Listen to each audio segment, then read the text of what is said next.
নমস্কার বন্ধুরা, ঠাকুরের কথা চ্যানেলে সকলকে স্বাগত জানাই। পরম গুরু শ্রী শ্রী রাম ঠাকুরকে প্রণাম জানিয়ে প্রতিদিনের মতো ঠাকুরের কথা নিয়ে আমি অন্তরা আপনাদের কাছে সকল বড়দেরকে প্রণাম জানাই। বন্ধুরা সকলে খুব ভালো থাকবেন, সুস্থ থাকবেন। গুরু কৃপা হি কেবলম, গুরু কৃপায় অসম্ভব যে সম্ভব হয়। আজকের পর্ব সেই রকম একটি সত্য ঘটনা নিয়ে। কৈপুলধামের গুরু শ্রী শ্রী রাম ঠাকুর গ্রন্থ থেকে ডক্টর অনুপ ঘোষালের ভাষায় আজকের এই পর্ব। সঙ্গে থাকুন, শুরু করছি আজকের ঠাকুরের কথা ডক্টর অনুপ ঘোষালের কথায়। ঠাকুরের ইচ্ছায় যে অসম্ভব সম্ভব হয় সেই বিষয় নিয়ে আজকের পর্ব। কৈপুলধামে প্রয়াত প্রবীণ গুরুভাই বিমল চট্টোপাধ্যায় সম্পর্কে, যিনি যাদবপুর কৈপুলধামে ভক্তমণ্ডলীর কাছে সুপরিচিত গুরুভাই বাপি চট্টোপাধ্যায় পিতৃদেব। বিমলবাবু ছিলেন কলকাতার সিটি ব্যাংকের একজন দক্ষ অফিসার, অত্যন্ত কর্তব্যপরায়ণ, বন্ধুবৎসল এবং মার্জিত রূপের একজন সুদর্শন ব্যক্তিত্ব। ব্যাংক থেকে অবসর গ্রহণের পর প্রয়াণের পূর্ব পর্যন্ত তিনি যাদবপুরের সঙ্গে যুক্ত ছিলেন। অবশ্য ঠাকুর তাকে সেবা করার সুযোগও করে দিয়েছিলেন। কৈপুলধামের হাঁটা পথে ছিল তার বাড়ি, তাই প্রতিদিন ধামে নির্দিষ্ট সময় তিনি আসতেন, সকাল 9:30 থেকে 10টার মধ্যে। এসেই নিজের কাজ নিয়ে বসে যেতেন। আজও সেই দিনটি যেদিন ধামে তিনি যেতেন, সেদিনই সকালে বিমলবাবুর সঙ্গে আমার দেখা হয়। কত সময় তার সঙ্গে ঠাকুর প্রসঙ্গে আলোচনাও হয়েছে। আজ সেসব স্মৃতিকথা রোমন্থন করে মনটা আনন্দে ভরে যায়। আবার অনেক কিছু হারানোর বেদনায় মনও অতীত ঘটনা বেদনায় স্মৃতিও বহন করে আনে। আমার আজও মনে হয় সেই যে দিনটির ঘটনা, যখন আশ্রমে অফিস ঘরে বসে বিমলবাবুর সঙ্গে কথা বলছে। এমন সময় এলেন লোকেশ চক্রবর্তী, একে একে এলেন কালীপদ চক্রবর্তী, ধামের ভূতপূর্ব সেক্রেটারি মহাশয় কালীপ্রসাদ পুরকায়স্থ। কোনো কোনো দিন নরেন্দা এবং সত্যেন্দ্রদাও এখানে আসতেন। সুন্দর সুন্দর কত বিষয় নিয়ে চলত কথা, আলোচনা, এবং তার সঙ্গে গুরু প্রসঙ্গ ও ধামের গঠনমূলক নানা গুরুত্বপূর্ণ দিকগুলি দিয়ে বহু সুচিন্তিত আলোচনাও শুনতে পেতাম এইসব গুরু ভক্ত গুণী মানুষদের কাছ থেকে।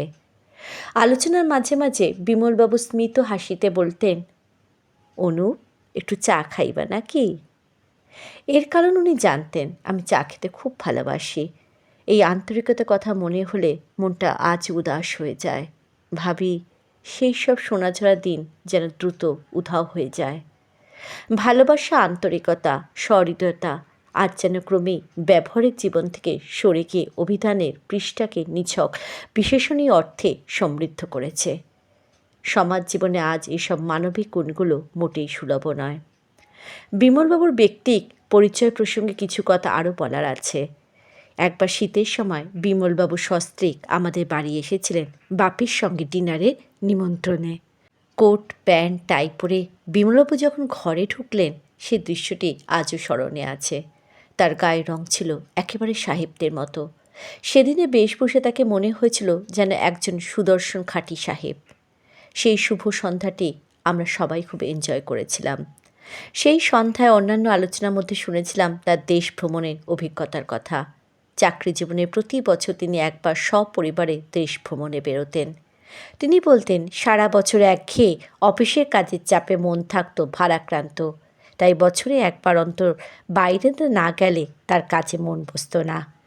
একবার কাশ্মীরে তিনি যখন গিয়েছিলেন, সেই সময় ওখানে সীমান্ত সংক্রান্ত বিষয় নিয়ে পাকিস্তানের সঙ্গে ভারতের চিরাচরিত সমস্যা বেশ ভালো রকমই ছিল। তা সত্ত্বেও সপরিবারে গুরুর নামে কাশ্মীর ভ্রমণ করে তিনি যে অনাবিল আনন্দ পেয়েছিলেন, সেই বৃত্তান্ত বিস্তারিতভাবে তিনি শুনিয়ে পরিতৃপ্ত হয়েছিলেন। পরিতৃপ্ত শব্দটি ব্যবহার করলাম এই জন্য, বিমলবাবুর গল্প করা ভাষাও শব্দবিন্যাসে থাকত একটি অপূর্ব শ্রুতি নন্দন ব্যঞ্জনা। বিপদে আপদে সব সময় তিনি ধৈর্যে থাকতে অবিচল। ধৈর্যই ধর্ম। ঠাকুরের এই মহান আদর্শকে তিনি দারুণভাবে আত্মস্থ করেছিলেন। এই ধৈর্যের জন্য যুবক বয়সে তার জীবনে এসেছিল ঠাকুরের কৃপায় আশাতীত ভাগ্যচক্রের পট পরিবর্তন, যে ঘটনার মধ্য দিয়ে শিরোনামে সারস্বত ফুটে উঠবে।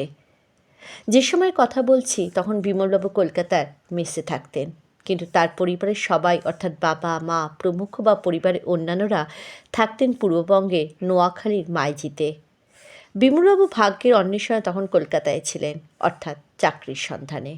যুবক বয়সে কলকাতায় বেশ কয়েকটি চাকরিও পেয়েছিলেন, কিন্তু যাকে বলে জব স্যাটিসফ্যাকশন না হয় কোথাও থিতু হতে পারতেন না। একটি ছেড়ে আরেকটি ধরছেন, এইভাবেই চলছিল। যৌবন জল তরঙ্গ রুধিবেকে কবি সাহিত্যিকদের এই আপ্তবাক্য খাঁটি সত্য। কারণ যৌবনের সবুজ দিনগুলিতে মানুষের মনের মাঝে সঞ্চিত থাকে অনেক স্বপ্ন, অনেক আশা আকাঙ্ক্ষা। অন্তত প্রতিটি উদ্যোগী মানুষের ক্ষেত্রে এই কথাটি খাটে। এই বাসনা বিমলবাবুরও মনে ছিল। যেমন মুগ্ধ মানুষের মন, তেমনই ত্রিভুবন।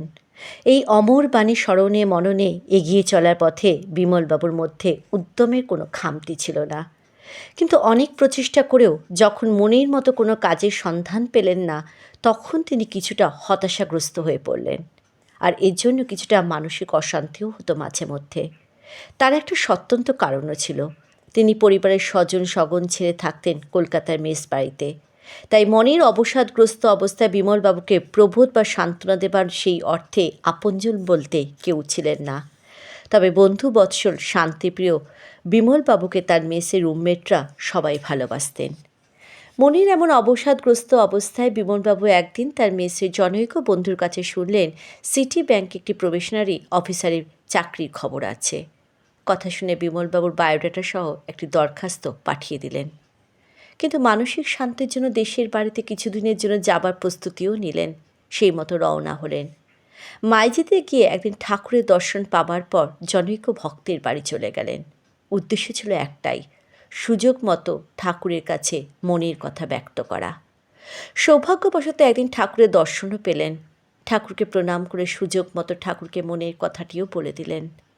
বিমলবাবুর জবানিতে যার সার কথা হলো, আমার কোনো চাকুরি মন মতো হচ্ছে না, তাই একটি করে ধরি আর ছেড়ে দিই, কারণ পছন্দ মতো কাজ পাচ্ছি না। আমার জীবনে এমন কোনো স্থায়ী চাকরি কি হবে না যাতে সানন্দ চিত্তে মন বসিয়ে কর্মজীবন শেষ করতে পারবো। ঠাকুর বিমলবাবুর কথা শুনে স্মিত হেসে বলেছিলেন, জীবনে কোনো কিছুই তো স্থায়ী নয়, সবই অস্থায়ী। তারপর করুণাময় ঠাকুর ভক্তের আকুল মিনতিতে উপেক্ষা করতে পারলেন না, বললেন, এইবার যেটা পাইবেন সেইটা আপনার কর্মজীবনের শেষ দিন পর্যন্ত থাকব। ঠাকুর স্বয়ং সত্যনারায়ণ, তার বেদবাক্য কখনো বৃথা হবে না, একথা বিমলবাবুরও অজানা ছিল না। কিন্তু কী করে সেই অসম্ভব সম্ভব হবে একথা ভাবতে ভাবতে তিনি ঠাকুরকে প্রণাম করে চলে গেলেন বাড়ি। গুরুর বাক্য যে গুরু, সেই মহাসত্য অচিরেই ফলে গেল। কলকাতায় ফিরে 2-4 দিন পরেই সিটি ব্যাংকের কর্তা ব্যক্তি হ্যামার সাহেবের কাছ থেকে তিনি ডাক পেলেন, খাস বিলেতি সাহেব। বিমলবাবু দূর চিত্তে ইন্টারভিউতে হাজির হলেন নির্দিষ্ট দিনে এবং নির্ধারিত সময়। সাহেব বিমলবাবুকে বসতে বললেন। 2-4টি কথা বলার পর সাহেব প্রসন্ন চিত্তে ইংরেজিতে যা বললেন তার বাংলা হলো, আমি এই কাজের জন্য তোমার মতোই একজন সুদর্শন এবং সপ্রতিভ যুবকের প্রতীক্ষায় ছিলাম। একেই বলে গুরু বল এবং ঠাকুরের করুণা। বিমলবাবু চাকরি হয়ে গেল। যথাসময়ে তিনি অ্যাপয়েন্টমেন্ট লেটার পেয়ে গেলেন এবং চাকরিতেও যোগ দিলেন। সেও চাকুরি জীবনের শেষ দিন পর্যন্ত বিমলবাবুর নিষ্ঠা ও সম্মানের সঙ্গে সিটি ব্যাংকে কাজ করে চাকরি জীবন থেকে অবসর গ্রহণ করেন। স্বীয় কর্মদক্ষতা, বিনয়ী ব্যবহারের জন্য তিনি যেমন ব্যাংকের উচ্চ পদে সমাসীন ব্যক্তিত্ববর্গের কাছে, তেমনি সহকর্মী ও আমানতকারীদের কাছে চাকরি জীবনের শেষ দিন পর্যন্ত পেয়েছিলেন অকুণ্ঠ ভালোবাসা ও সহযোগিতা। গুরুর ইচ্ছায় সব কিছুই সম্ভব হতে পারে। আবার আমি এরকম পর্ব নিয়ে আবার আসবো আপনাদের কাছে। ভালো থাকবেন। জয় রাম, জয় গোবিন্দ।